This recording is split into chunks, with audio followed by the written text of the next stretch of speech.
I would like to bring up the CEO of Affinity Partners and former senior advisor to the White House, Jared Kushner.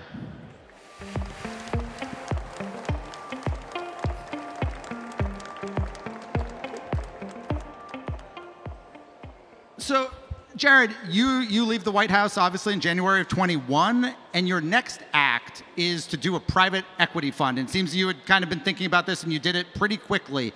Why that? Why private equity is your next thing? First of all, Dan, welcome down to Miami. So it's nice to have you down here. So left the White House. It was, sorry, I'm told I have to keep this tight. It was basically 4 very hectic years. Obviously worked on a lot of different things when I was there. When I left government, I really hadn't thought about what I was going to do next. We got down here. It was during COVID, so New York was closed. We decided to come down here. And really started interacting again with friends in the private sector, starting to reach out, see what was going to be interesting for me to do. A lot of friends at the time, either who ran investing firms, private equity or venture or growth, or people who had companies, were basically reaching out and saying, we have different companies that we think could benefit from the different knowledge base or contacts or geopolitical expertise that you gained while you were in government, and we'd like you to meet with them and try to advise. And so I saw very quickly that there was a real opportunity not to just advise for a fee, but also to say, I liked a lot of these businesses. I felt like we could add a lot of value to them. And so I thought if we could invest alongside of them and then help them navigate different challenges, I felt like that could be a very exciting way to have skin in the game and then help these different companies achieve whatever their objectives were. So that was really why we decided to do it. And it's been an amazing journey ever since. Within that, you decided to do it very quickly, though, right? Because you incorporated Affinity almost right after you left the White House. Did you know you were going to do something? So actually, that was just a name that I set up as a shell entity. So I didn't have the idea at the time for doing that. I needed a way.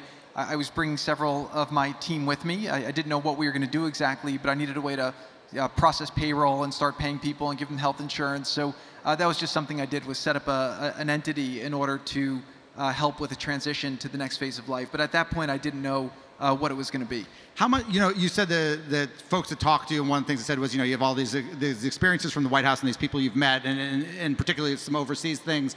How much of those relationships, those overseas, when you were thinking about whether you wanted to do this or not, how much did it factor into your thinking of, well, I've been meeting and I've been working with a lot of these big governments, particularly in the Middle East. They have giant sovereign wealth funds.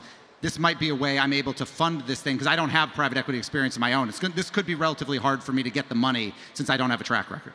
Yeah, so actually I'd been an investor beforehand. Again, once I became a Republican, obviously they started saying— Well, you had done some stuff in venture, but not running a big buyout fund, though, or private equity fund. So we had a fairly robust real estate investing business where we had a lot of institutional partners. We did over $14 billion in transactions. I'd been working with my brother in Thrive. I was on the investment committee there.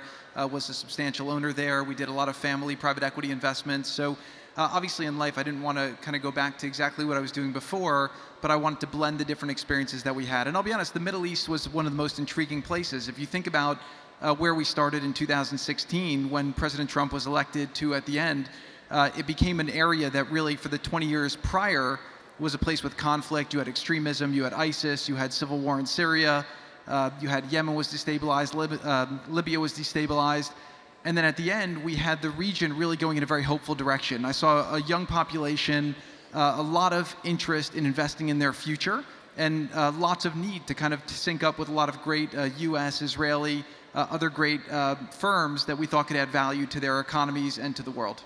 Typically, private equity, for people who launch private equity funds, they're making a pretty long-term commitment to their limited partners. 5-year usually investment period, probably 10 years, et cetera. Are you in this industry, in this business for the long term?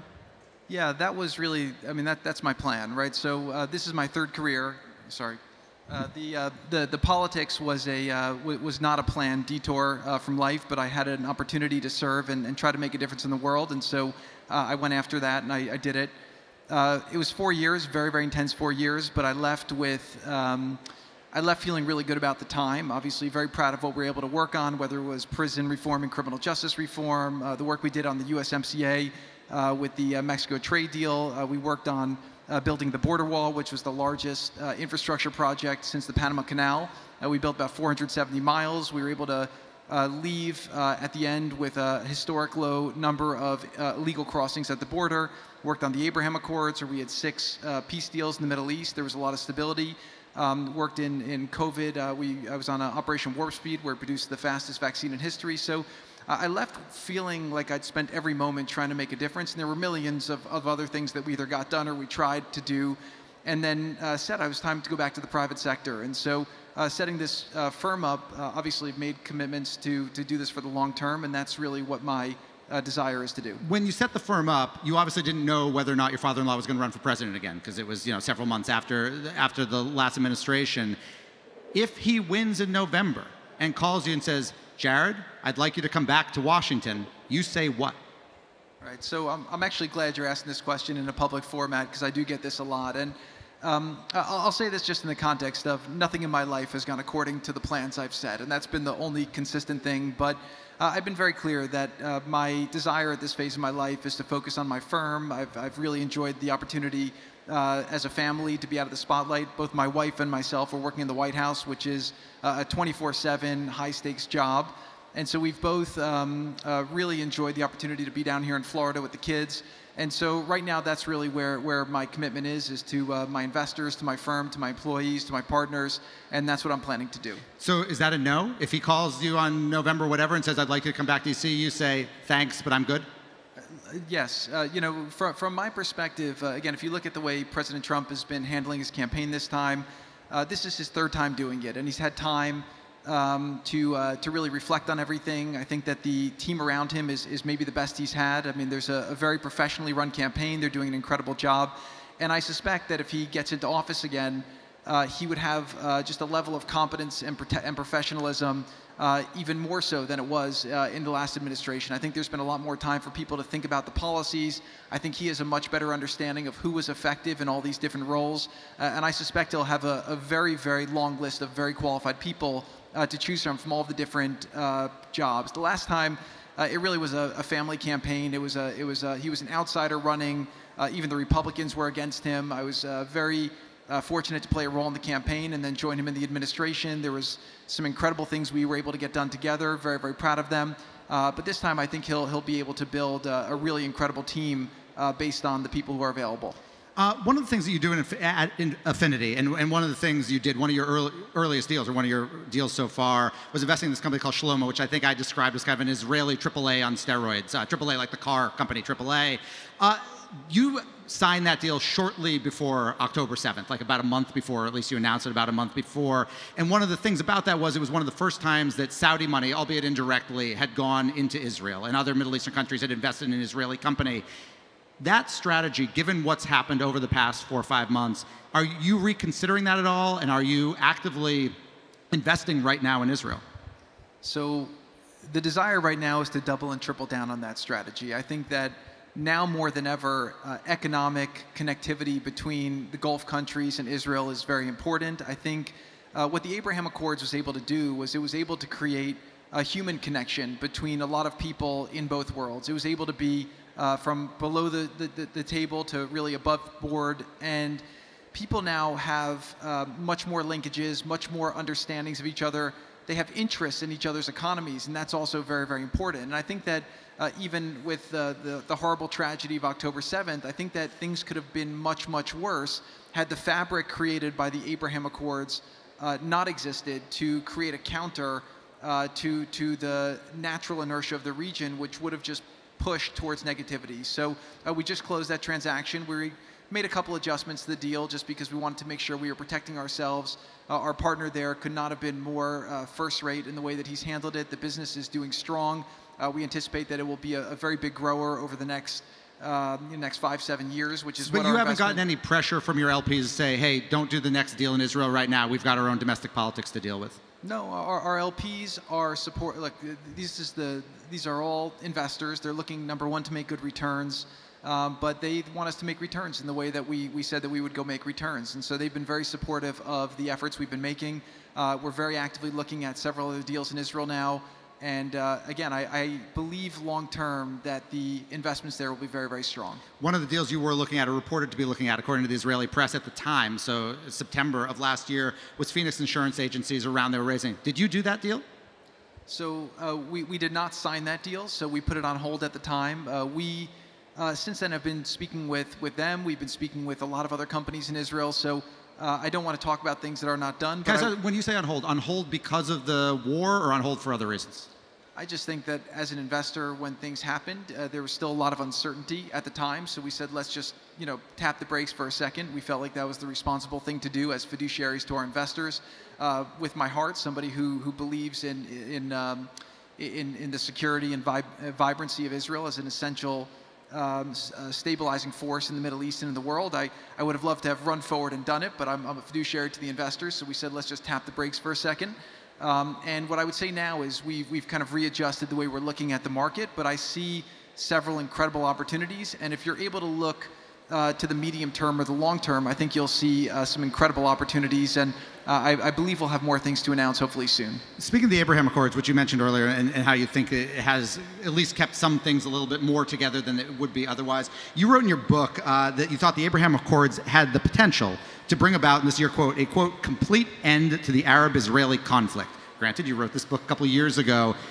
Are you, when you watch what's happened over the past 4 or 5 months, do you worry or believe that a lot of what you've accomplished actually has kind of dissipated because of what's happened, and that the idea that we were on this path where more and more where the Abraham Accords would get expanded or something like them is now much further away than it was just 6 months ago? No, I think that's the question that a pundit would ask, but the reality... That's my job. You're doing an excellent job at that. But the reality of the situation is that what that allowed to happen was for a real overt relationship, warm relationship between Arab countries and Israel to start existing. It created a counter to the old traditional way of thinking of the problem, and it's created a coalition for just peace and stability in the region. I was just in Saudi and UAE 4 or 5 months ago, and I was meeting all these young, incredible Saudi entrepreneurs. That's only possible because of the changes that have been brought on in Saudi by MBS, the liberalization, not even liberalization, just the restoring. But you could see a country that's not currently a part of the Abraham Accords, given what's going on right now geopolitically. You could see another country that does not currently have normalized relationships with Israel, move toward doing that right now in this environment? Absolutely. Look, the way that you should be looking at the region is there are two forces, right? There are the forces who want to create economic opportunity for their people, and there are forces who want to use the excuse of the Israeli conflict or subversion of their people to essentially justify their either failures at creating opportunity for their people or to justify their hold on leadership. That's the power dynamic. What you're seeing now with Hamas and Iran is they're trying to kind of push this narrative of wrong or threat in order to justify their existence. But you have a whole other arc that wants relations with Israel and wants stability and betterment for their people. So I'm just as optimistic as I've ever been. I think that it will take leadership from America. I think it takes the right leadership from Israel. But I do think that it is very, very doable and in the short term. Let me ask you one other question about this, which is an Israel question. You did a podcast with Lex Friedman shortly after October 7th, shortly after, and obviously reacted kind of with horror to what had happened, but it had only been a couple days. It's now been a bunch of months. Do you agree in the totality with the way Israel has reacted and is going about what it's doing in Gaza? Look, it's you could nitpick different things here and there, but I do think by and large, going into Gaza was a very, very big decision. But I do think that that was a decision I know that they made with great thought. I think that they didn't rush in right away. Do you think they've gone overboard? I think that in the fog of war, it's very, very challenging. I think Israel right now, their psychology is to basically say, we want to make sure that this is not able to happen again. And I do think that, again, I don't have access to all the intelligence. I don't have access to all the information to assess whether every step has been done right. But I do think that they've gone out of their way to take a lot more humanitarian gestures than any other person in that position would take. And again, if you had people breaking into your country and doing what was done to their people, I think you would want to try to hold those who are responsible for it responsible and make sure that it can't happen again to your citizens. Speaking of the Middle East, you mentioned MBS a little earlier in Saudi Arabia. About $2 billion of your fund comes from the Saudi PIF, or the Public Investment Fund there. There's a lot of knocks on you, as you know, in the public. One of the knocks, though, about that investment was that you took There's also a lot of people who say good things, too. They are. A lot of them, a couple of miles north. One of the knocks about this was you leave public service, you spend all this time, particularly with Saudi Arabia, working with them. You leave a couple months later, 6 months later, you get $2 billion, and that there's a quid pro quo on this. Leaving aside, I know that you followed the law, and you've said you followed the law. From an optics perspective, or even an ethics perspective, Were you at the time concerned about taking money from PIF? And if you could do it again, would you have done it at all differently? Yeah, so PIF is one of the most prestigious investors in the world. Every fund manager is trying to work with them. If you look at right now at the time, maybe going to the Middle East as an investor was less popular 3 years ago. Now it's one of the hottest places in the world where everyone's trying to raise money from. What they're doing in that country is absolutely incredible. And everyone who goes there says that their mind is blown. I was just with a friend here earlier who was just there last month. And he basically said the last time he was there was 2009, and he doesn't recognize the country. I think what's happening in Saudi Arabia is one of the most exciting transformations that we're seeing now in the world of a country. And if you ask me about the work that we did in the White House, for my critics, what I say is point to a single decision we made that wasn't in the interests of America, number one. Number two, I say our track record of success in the Middle East is probably second to none, right? We made 6 peace deals in the Middle East.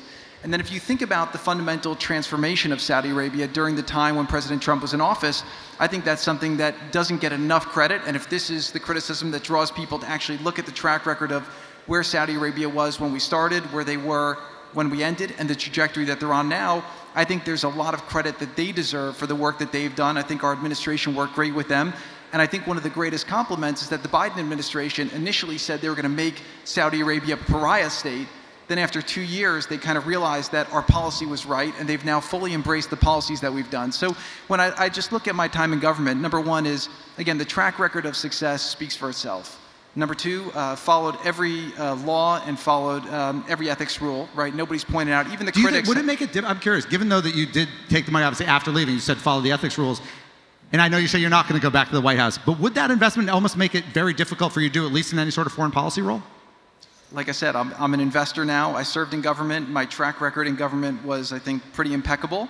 Now I'm a private investor, and I'm enjoying being a private investor. As you said, lots and lots of private equity firms, other folks are trying to raise money from Saudi Arabia and are raising money from Saudi Arabia. Some, however, stopped after the Jamal Khashoggi murder. Some either gave money back or stopped. At the time, you said you wanted to wait for the DNI report, for the kind of official report, for the State Department report, before talking about it. You kind of only give very glancing mentions in your book to it. The DNI report came out a couple weeks after you left the White House. It says that MBS personally was responsible. Do you agree with the DNI? Or do you believe that report? Are we really still doing this, Dan? I mean, yeah, absolutely. So let's go to this. The way that we looked at our policy at the time was let's focus on what's in the interest of America. I'm not arguing that. But that you at the time you said you wanted to wait and see what the U.S. government determined. The U.S. government's made a determination. You're obviously still in business with him. Do you believe the U.S. government assessment? You might not, but do you believe it? So let me say this. I have not seen the DNI report that the Biden administration put out there, right? And number two is, look, I know the person who I dealt with. I think he's a visionary leader. I think what he's done in that region is transformational. I think that when we started working with Saudi Arabia in 2017, I remember getting a list of all the transformative things that they wanted to do. I remember taking it then to Secretary of Defense, Secretary of State, National Security Advisor, and saying, do you think there's a chance that Saudi Arabia will start doing these things, allowing women to drive, getting rid of the guardianship rules, reducing the power of the religious police, trying to modernize their economy, giving that next generation hope? They said, will never happen. I'd go to the meetings in the Situation Room. I was the only one who was going because everyone thought that it was going to be a big failure as policy. I think what's happened there is absolutely critical. The person who deserves credit for that is Mohammed bin Salman, who at that time was the Deputy Crown Prince. And I think what he's done has been absolutely historic for the country. I think he's done a lot of things that are in America's interest, and I think he's done a lot of things that have made the world a better place. So I think I stand by all the policies that we put forward at the time. Again, I understand why people are upset about that. I think what happened there was absolutely horrific. But again, our job was to represent America, to try to push forward things in America. And if you think about the Abraham Accords and all the change in the region, I mean, you're not talking about how improbable everyone thought those potential changes were. No, but they're not mutually exclusive, necessarily. Well, what I would say is that in order to make peace deals in the Middle East, which we did, which again hadn't happened for 30 years before, we had to do a lot of unconventional things, but we had to be very pragmatic about how do we advance the things that were in America's interests. And that's what we did. And again, the media was constantly criticizing us or finding ways. And by the way, sometimes it was justified, the things that they would get exasperated about. But from our perspective, we were able to kind of push things forward and leave the Middle East in a much more stable place. Let me ask you about domestic politics vis-a-vis investment in one of yours, which is a company called Mosaic, which is one of Affinity's investments, which is a company that works, it's kind of a fintech which works for folks who want to put solar paneling on their house. It is a company that, among other things, if you go to their website, they have a whole page about all the tax credits that both contractors and homeowners can get if they use Mosaic that comes via the Inflation Reduction Act. I'm curious, former President Trump obviously is not a big fan of the IRA, nor are most Republicans. Where do you sit on IRA, particularly the tax credits piece, given that one of your portfolio companies seems to be a pretty big champion because it's pretty good for their business? Yeah, so Mosaic is a business we invested in with Warburg Pincus. We put a preferred equity investment in, and it's basically one of the market leaders in helping people put solar panels on their home. One of the reasons we liked the investment was because we saw utility prices going up so much that for a lot of people, it's a good value proposition. You get to reduce your energy bill, and you lock in a long-term rate on your home electricity, and it's been very, very popular in terms of how that's happened. With regards to industrial planning, so I think that we had a reaction in the West to how things were going in the East with industrial planning, but we're not as good in the West at doing industrial planning. There's too much cronyism in terms of how it occurs. So I think that there are definitely parts of the IRA that I think are probably good and parts that are less good. Do you think on balance, is it good or bad for the U.S. economy? And I know we're early into it.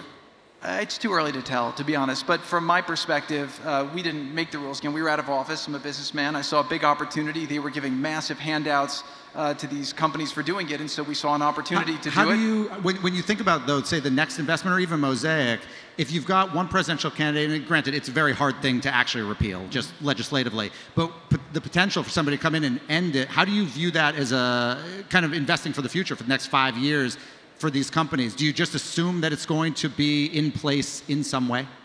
Yeah, I think that we looked at the fundamentals of, I mean, the U.S. market is about 2% penetrated on solar on homes, which is way below other places in the world. So we still think we're in the early innings of that. And I think that that was happening very successfully before the IRA, and we suspect that it will happen long after. You talked about this a little bit earlier when it came to the prospect of a second Trump term that you don't want, or administration that you don't want to be part of. There was always this narrative that during his first term, he was hindered a bit because not everybody internally was on board. You talk about this in your book, a bunch of individuals who you didn't think were on board. Why do you think that would be different in a second administration than it was in the first one? I think a lot of the policies in the first administration he was trying to figure out, right? In the sense that they say you campaign in poetry and you govern in prose, right? Even his trade policy was such a shift from the orthodoxy even of the Republican Party. And if you think about the presidents before, I mean, President Bush and President Obama basically said that NAFTA needed to be modernized or changed, but didn't do anything about it. Trade agreements are very hard to do. There's a lot of interest. Everything's zero sum. And what I saw with President Trump is he was actually willing to have people around him who had a lot of different points of view. So I think there was actually a lot of very healthy debates, and then figuring out what's the right calibration and what's the right way to operationalize this, I think was actually, he did it very deliberately, very patiently, and then very tactically, and I think that turned out to be quite effective. Yeah, there are some people in the administration who probably shouldn't have been in initially, but again, I think over time we weeded out a lot of those people. But what I will say is that for every person you read about who is maybe a little bit more of a chaotic character, there was about 1,000 people who you weren't reading about who were, underneath the waves where the water was calm, every day coming in, chopping things away. And there's a reason why we got so many incredible things done during the administration. And I think that was because there was obviously great leadership from President Trump and a lot of incredible people who devoted themselves to making changes in the government. You wrote in the book that there were 3 rules of Trump, and the third one was never apologize. Do you follow that rule in your life? So I wrote in the book, basically learning from the campaign on President Trump, that he did 3 things that were not necessarily intuitive to me when he was being attacked politically. Number 1, I said, was, I'm trying to think if I can remember my 3 rules, but I remember the 3 rules was, what were the 3 rules? I can't remember the 3. I only wrote the third one down because it was never apologize. And I was thinking of you, you've got kids and stuff. I was like, that's an interesting rule to almost acknowledge. Yeah, so basically is that when you're right, you fight. Right, so he would not accept the media narratives, kind of when things, they would go against him. So they say, well, when you're right, you fight. The second one was controversy elevates message. So if you think about it, they would say to him, what you're saying about Mexico is racist, and he would say, I didn't say anything wrong. And so what the media was doing was elevating his message. Then the second rule was when you're right, you fight. So when he believed in his position, he would fight back. And third was really never apologize. And I think that, again, he did apologize once or twice when he felt like he did something wrong. But what I would find is that, and this was maybe what wasn't intuitive to me naturally, is like I would see the media get worked up over things, and they would either have a partial context or they would be trying to create a negative context. And I think it was very smart of him to not always play into their narrative and to go backwards. So you weren't saying it was, even if I think I'm wrong, don't apologize because don't give them the satisfaction of the apology.